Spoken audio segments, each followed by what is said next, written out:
না, পরীক্ষার রেজাল্টের কথা শুনলে আর ভাল লাগে না।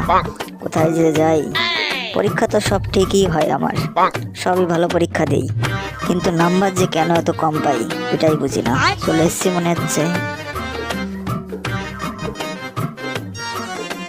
কিন্তু অন্যরা এত ভালো নাম্বার কি করে পায় বুঝি না। ঠাকুর, তুমি তো জানো আজকে রেজাল্ট দেবে, ভালো নাম্বার পাবো না এটা তো আমি জানি, তবে তুমি একটু কৃপা করো বাবা, এই পরীক্ষাটায় পাশ করে দেবো বাবা, কথা দিচ্ছি আর কোনোদিন ফাঁকি মারবো না, আর কোনো মেয়ের দিকেও তাকাবো না, স্কুলে গিয়ে শুধু পড়াশোনা আর পড়াশোনা, পড়াশোনা আর পড়াশোনাই করবো। আর তুমি তো জানো আমার বাবা মা হিটলার, এবার ফেল করলে নির্ঘাত আমাকে বাড়ি থেকে বের করে দেবে। এবার আর কোনো অজুহাত নেই, 3বার অজুহাত দেখিয়েছি আর না, বাবা এবার পাশ করিয়ে দাও। এবার পাশ করতে পারলে 101 টাকা, না না না 100 না 201, না না 200 না 501 টাকা দেবো বাবার মাকে, এবারের মতো পাশ করিয়ে দাও। ফাইনালি তাহলে 501 টাকাই দেবো বাবা, কথা দিলাম।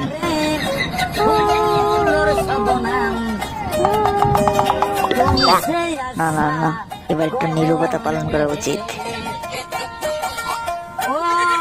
ঠাকুর, এবার হাত জোর করে বলছি, এবারের মতো তুমি ক্ষমা করে দাও বাবা, এবার মতো পাশ করিয়ে দাও, এবার থেকে ভালো করে পড়াশোনা করবো। না, বারবার মন্দিরে এসে ঠাকুরের কাছে মিথ্যা কথা বলতে আর ভাল লাগে না, কেমন লজ্জা লজ্জা লাগছে। কেন যে এই বছরটা ভালো করে পড়লাম না কে জানে, দেখতে দেখতে 1 বছর চলে গেল, টিচাররাও হয়েছে, কেন 1 বছরের পরীক্ষা নেওয়ার দরকার, 2 বছর 3 বছর পরে একটা পরীক্ষা দেবো তা না। পরীক্ষাটা কে যে আবিষ্কার করেছিল তারা যদি দেখতে পেতাম, সত্যি তাকে আমি বোম মেরেই উড়িয়ে দিতাম।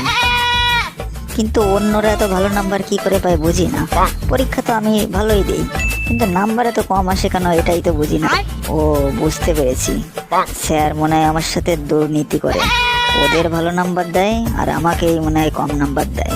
এবার পাশ করতে পারলে স্যারকেও দেখে দিতাম, কিন্তু কথা হচ্ছে বাড়ি কি করে যাব, যদি যাই তবেই তো বলবে যে রেজাল্ট দাও, তাহলে আমি কি বলবো?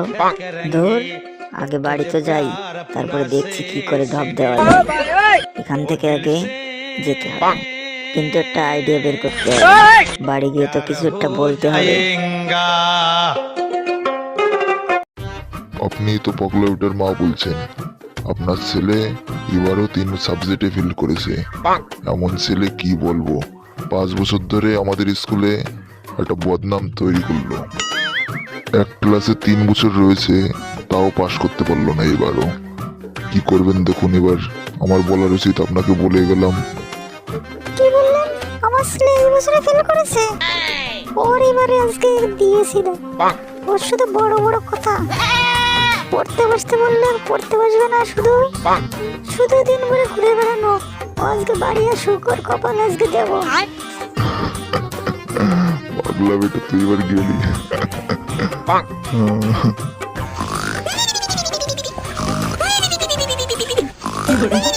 যেমন লোক তো তেমন ছেলে, সারাদিন খালি ঘুমাবে, কোনো কাজকর্ম নেই, শুধু ঘুমিয়ে পড়ে পড়ে খাবে। শুনছো? আরে বলছি, তোমার ছেলের আজকে রেজাল্ট দিয়েছে, শুনছো? আরে শুনছো? কে কি কি কি কি কি কারের দ্বারা তো চিল্লানোর কি আছে, আসতে বললেই তো হয়ে যায়, শুনছি তো সব কথা আমি, আসতে বললেই তো হয়ে যায়, এত জোরে কারের দ্বারা চিল্লাচ্ছে, কি হয়েছে কি? এতবার করে বলি যে ঘুমের সময় ডাকবা না ডাকবা না, সেই ঘুম আসলেই ওনার ডাক আরম্ভ হয়ে যায়, এতবার করে বারণ করা সত্ত্বেও তাও শুনবে না। তোমার ছেলে এবারে পরীক্ষায় ফেল করেছে, যা করবো করো, এবার আমার আর ভালো